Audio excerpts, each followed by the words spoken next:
원익 IPS 2025년 3분기 누적 실적을 스루풋 회계로 분석한 내용입니다. 매출은 40.1%가 증가했고 영업이익률 8.2%입니다. 가공비 배부 재고자산 회전율 1.21 회전으로 낮은 상태이고 PBR은 4.18입니다. 분기 공시 내용이 부분 불성실하다고 표현해 봅니다. 구독, 좋아요 부탁드립니다. 스루풋 회계로 분석한 결과를 제일 먼저 말씀을 드리도록 하겠습니다. 매출은 6,347억 원을 달성해서 전년도 3분기 대비 40.1%가 크게 증가했습니다. 매출에 비례하는 매출 재료비는 2,989억 원으로 35.8%가 증가했습니다. 매출 증가율보다 마이너스 4.3%이기 때문에 여기서 가공비율 그, 그 원재료 가격이 하락했다라고 추론을 하게 되는데, 이것은 먼저 미리 말씀드리지만은 가공 비율을 가정해서 나온 결과이기도 합니다. 스루풋율은 52.9%로서 1.5% 상승했습니다. 운영경비는 2,839억 원으로 7.8% 증가했습니다. 그 결과 TOE 생산성은 1.18로서 전년도 0.88 영업 손실에서 무려 30%가 뛰었습니다. 스루풋 영업이익은 519억 원으로서 270.1% 전환이익이 됐습니다. 원가회계 영업이익보다는 41억 4,200만 원이 적은 수치인데, 이것은 가공비 배부 재고자산이 증가했기 때문입니다. 스루풋 영업이익률은 8.2%고 원가 영업이익률은 8.8%로 낮게 되지만 스루풋이 실질 영업이익률이라고 보시면 되겠습니다. 원가회계 손익은 총 포괄 손익까지 다 표현해 봤습니다. 영업이익이 560억이고요. 전환이익으로는 무려 449.4%가 전환이익이 됐습니다. 영업의 부문이 있습니다. 세전이익이 674억 8,200만 원이고 법인세율을 뺀 당기순이익은 512억 원이 되겠습니다. 기타 포괄 손익을 가감하면은 495억 7,600만 원이 총 포괄 손익이 되겠습니다. 매출원가는 기초재고 더하기 총제조비용 빼기 기말재고죠. 한국은 손익계산서에 제조원가를 비공시하고 있습니다. 제가 알고 있는 실질 서구의 손익계산서를 본 것은 호주 겁니다만은 손익계산서에 총 제조비용 표시해 주고 있습니다. 매출원가가 이렇게 나왔다는 것을 손익계산서에 직접 보여주는 것이 호주의 의무사항이 되겠습니다. 우리나라는 제조원가가 뭔 놈의 기업비밀이라고 그것을 숨기고 있죠. 영업이익률은 영업이익 나누기 매출 이렇게 되겠네요. 재고자산 명세 유동 제공품 2,733억 원으로 지금 열심히 만들고 있는 중이죠. 연초보다 291억 5,900만 원이 증가했는데 원재료는 222억 9천만 원이 줄었습니다. 그런데 참고적으로 2024년도 증감액을 제가 여기다가 표현했는데, 이것은 분기에 비성분을 비공시했기 때문에 가공 비율을 가정하기 위해서 그 2024년도 재고자산의 변동액과 비교해 보기 위해서 이 가공비 배부 재고자산은 이 회사는 제공품뿐이 아닙니다. 352억 4,800만 원이 작년에 증가했습니다. 그리고 계약자산이 432억 원이 있는데 제 개인적인 생각은 그렇습니다. 재고자산보다 그 규모가 훨 적다면은 굳이 설정할 필요가 있겠느냐, 그런 생각이 들어가요. 계약자산은 건설업의 미청구 공사 성격이고 수르프 관점에서는 포괄 제공으로 인식하고 있습니다. 그래서 2024년도 비성분을 가져왔는데 일단 가공비를 산출하기 위해서 MC하고 OE로 나눕니다. 디커플링을 시킵니다. 거기에서 그 가공비를 도출하는 것은 운영 경비에서 그 판매 관리비와 연구 개발비가 있는데 이걸 뺀 게 가공비는 776억 5,900만 원밖에 되질 않습니다. 그래서 총 제조 비용은 원재료와 소모품 사용액에다가 가공비를 더한 게 총 제조비 나오게 되겠죠. 그럼 매출 원가하고 판매 관리비 합계액이 7,382억 7,600만 원 여기하고 같죠. 그러니까 가공비를 산출해 낼 수가 있는 겁니다. 776억 원. 가공 비율이 꽤 낮은 회사예요. 그리고 2024년도 걸 보면은 19억 3천만 원 제공품의 증가액이 19억 3천만 원인데 그 추적할 단서는 찾질 못했습니다. 그래서 가공 비율이 15.9% 거의 16%인데 전년도에 2023년도에 14%였던 게 한 2%가량 올랐는데 1%만 올라가는 거로 17%로 가정해서 분석을 진행했습니다. 그래서 17%를 적용해서 총 제조 비용은 요 밑에 나온 대로 산출을 해가지고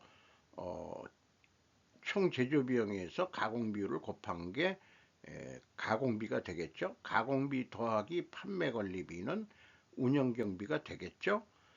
전체 총 영업비용에서 운영경비를 뺀 게 MC 매출원가 재료비가 되겠습니다. 그래서 제품과 제공품의 감소, 제품은 재고가 없는데 형식적으로 쓰고 있어요. 마이너스 291억 5,900만 원 재고자산 명세에 있는 것을 그대로 인정을 하고서 2024년도께 틀렸으면은 이 3분기에도 분명히 뭔가 틀릴 거예요. 그러나 맞다고 인정하고 그래서 2,947억 9,300만 원에서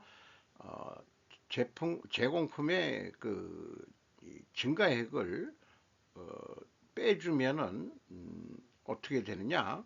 마이너스니까 원재료 사용액이 3,239억 원의 산출이 되겠습니다.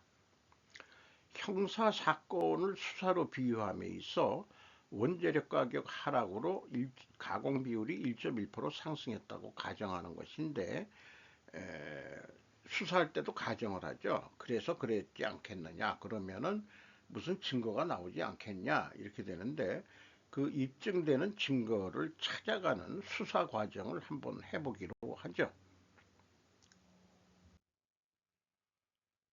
재고자산의 증감액은 제가 맞춰준 수치이기 때문에 비교 의미가 없습니다. 또한 그 PQ총 제조비용도 차이는 계약자산의 증감액이기 때문에 뭐 맞는 거고요. 현금 흐름표는 맞춰져 있네요. 현금식으로 읽으면 현금이 200억이 나갔는데 재고는 61억 분이 증가를 안 했습니다. 139억 원의 현금이 어디로 날아갔느냐고 물었더니 평가 손실이 무려 139억 원이나 됩니다. 이 회사는 그 평가 손실 금액이 엄청 높은 기업이네요.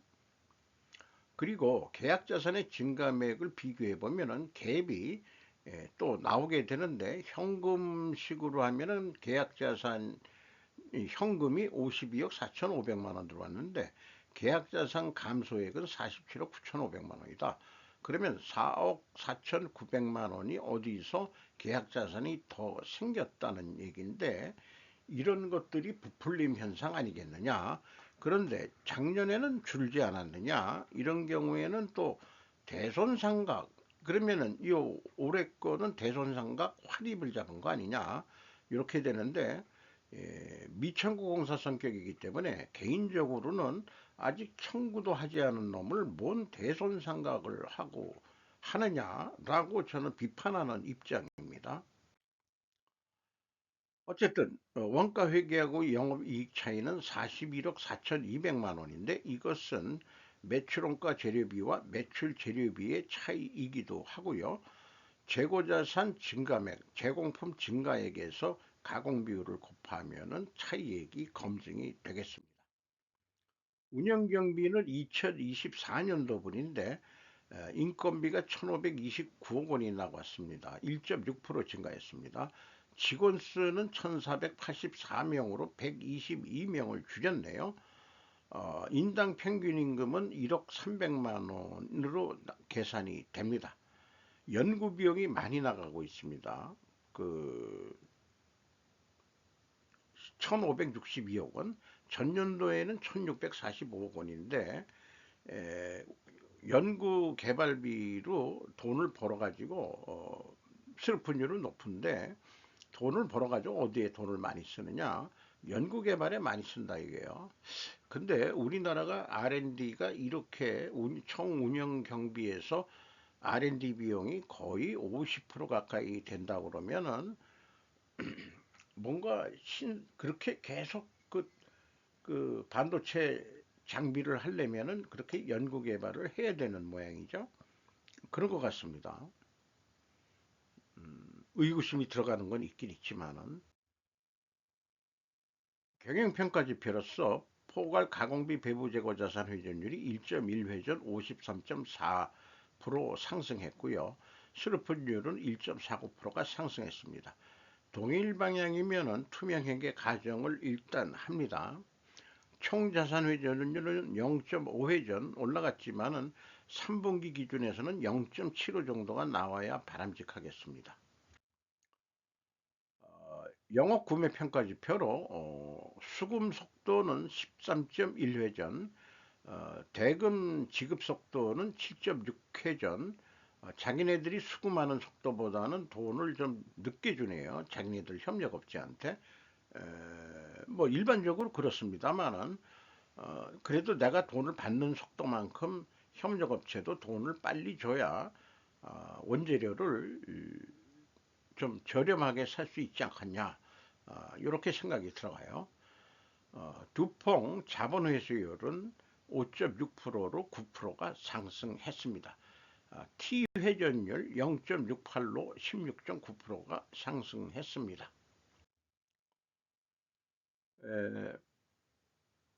이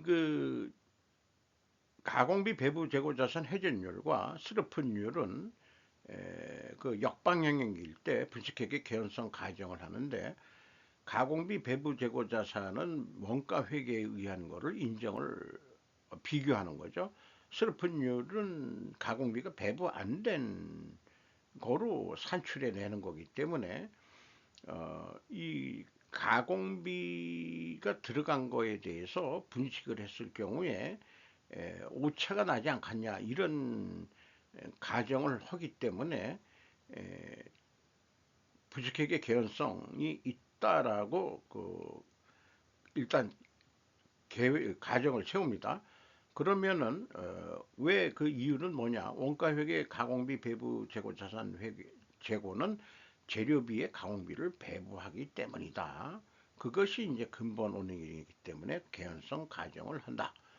이것이 근본 원인이 되면은 필연적으로 존재할 다른 결과는 스룹풋 회계 매출 증가과 재료비 회전율 등락은 동행한다는 것을 말씀드릴 수 있겠습니다.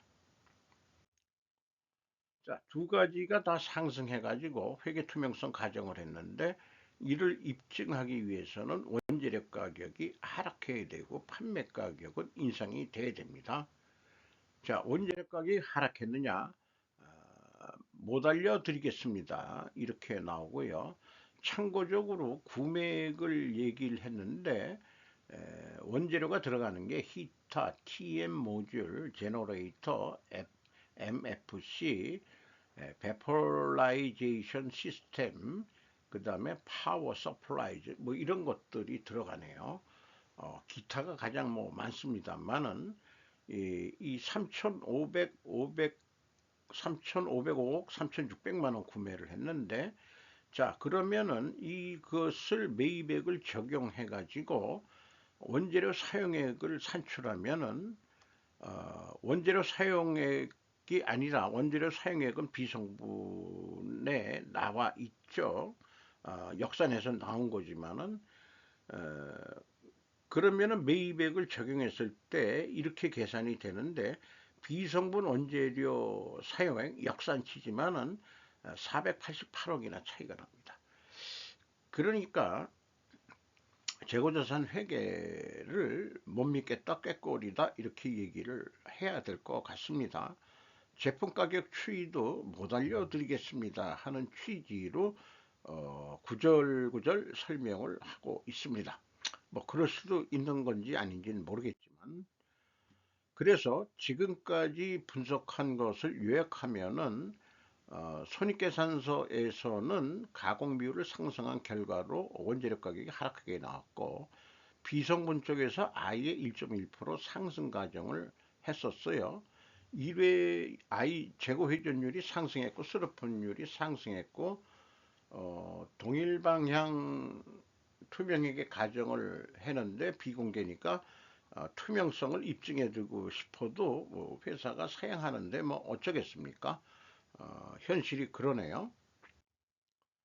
현금 흐름 재무지표로서 1번 EAT 세후 현금 순이익 1,080억을 벌었습니다.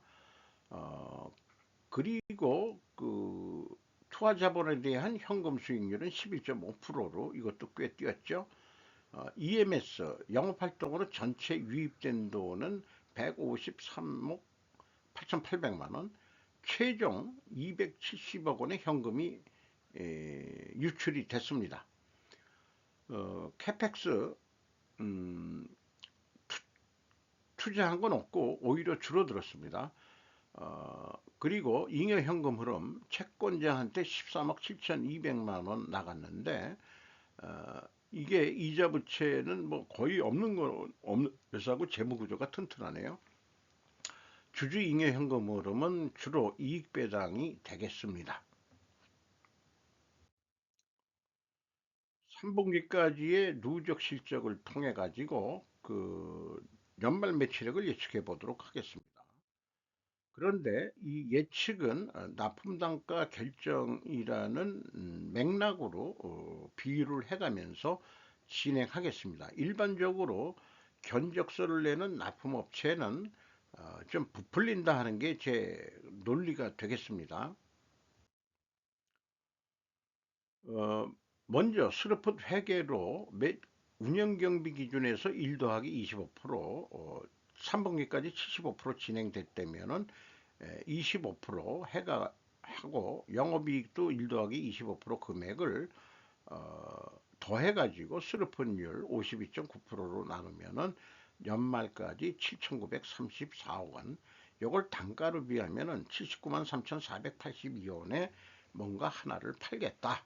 이렇게 되고요. 매출 재료비 기준에서도 동일한 방법으로 매출 재료 비율로 나누면 동일한 금액을 예측할 수 있겠습니다. 그러면은 납품업체 쪽에서는 구매 담당자가 나도 체면이 있는데 우수리는 좀 깎아야 되지 않겠냐. 이렇게 돼서 79만 원에 사기로 했고 계약을 했다. 그러면은 남는 게 6만 1,394원이 남는다. 영업이익이. 그러면은 좀 야단 맞을 것 같다. 뭐 경영평가를 저평가 받을 것 같다. 그래서 매출을 어떻게 하느냐. 재고 회전율을 올리는 거로 상징적으로 표현을 합니다. 1.6 회전 5.5%만 조금만 더 노력을 하면은 판매 단가가 83만 7천 원에 판매한 결과 효과를 나타낼 것입니다. 운영경비가 2.5% 증가하더라도 운영경비는 이 매출 재료 증가율에다가 그 운영 경비율을 곱하면은 맥시멈, 요건 또 우리가 절감할 필요가 있죠. 한 2% 계산에 넣을 수도 있어요. 맥시멈 좀 보수적으로 봐서 운영 경비를 여기 운영 경비에는 R&D 비용이 또 한 50% 들어가죠. 그런 것도 좀 더 추가적으로 이거 한다고 해서 운영 R&D 비용이 더 들어갈 것 같지는 않은 경우에는 더 이익이 날 겁니다. 이거를 한 20만 원 선으로 줄이면은 한 2천억 원 정도는 남지 않겠냐. 이렇게 좀 생각이 들어가네요. 어쨌든 그렇습니다. 자, 원가 회계로는 어떻게 하느냐? 먼저 제조 원가를 봐야 될 겁니다. 그 생산 재료비에다가 1 더하기 25%, 가공비도 1 더하기 25%. 그런데 재고를 좀 줄이자는 그 경영 방침이 있었다. 재고에 돈이 너무 많이 쌓이고 있지 않느냐? 그러면은 총 제조 비용이 4,866억 원이 나오는데 재고를 줄이면은 매출 원가가 5,024억 원으로 증가하게 됐습니다. 다시 그 원 단위로 얘기하죠. 어떤 판매 단가로. 그래서 자, 매출 원가를 갖다 놓고 그 매출 이익 목표가 있죠.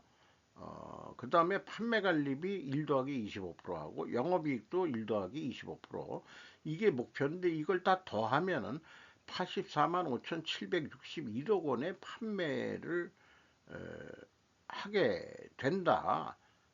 이렇게 얘기가 되는데 견적서를 어떻게 낼 거냐? 좀 고민을 많이 하게 될 거예요.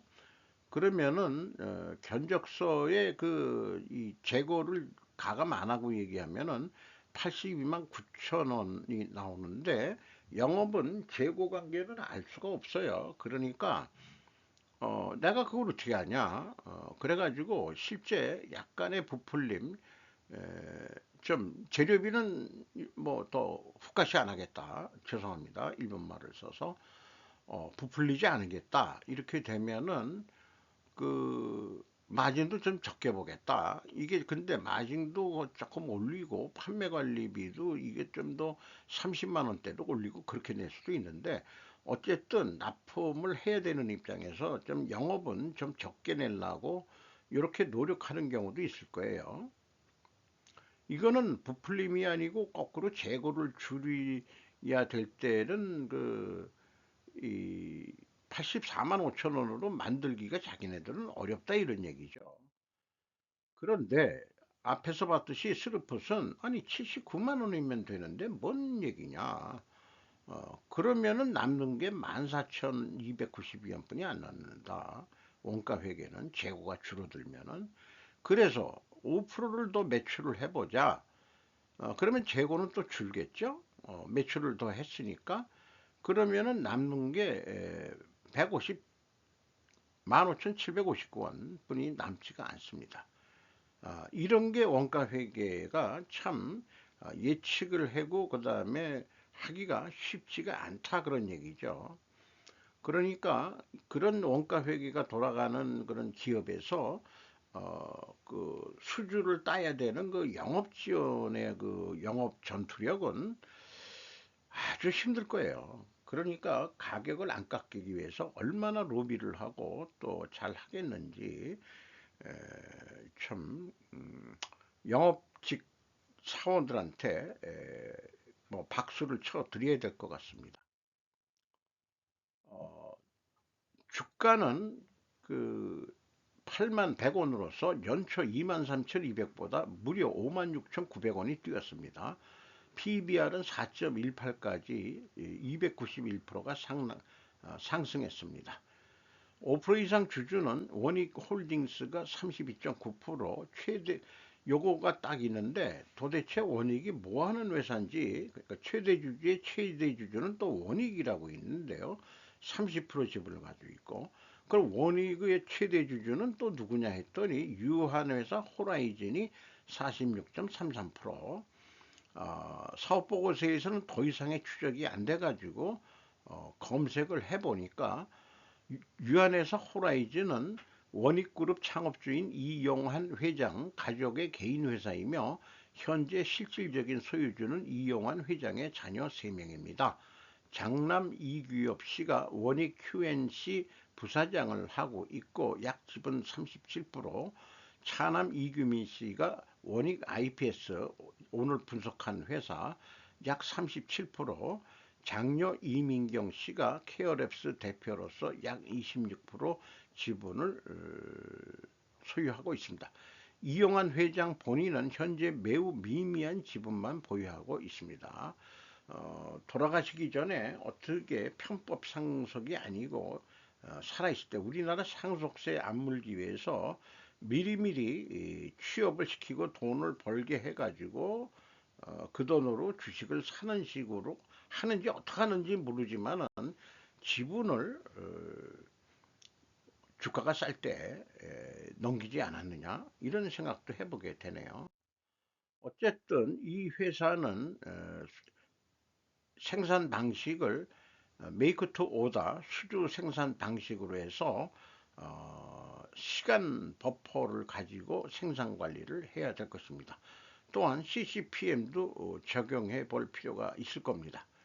납기 달성률을 올리고 재고 회전율을 올리기 위해서 이런 생산관리 기법을 쓰는 것을 추천하고요. 스르프 퇴계가 거인의 어깨 위에 올라서는 과정을 제가 표현해 본 거고요. 그리고 스르프 퇴계가 21세기 골든 회계가 되는 날을 기대하면서 마치도록 하겠습니다.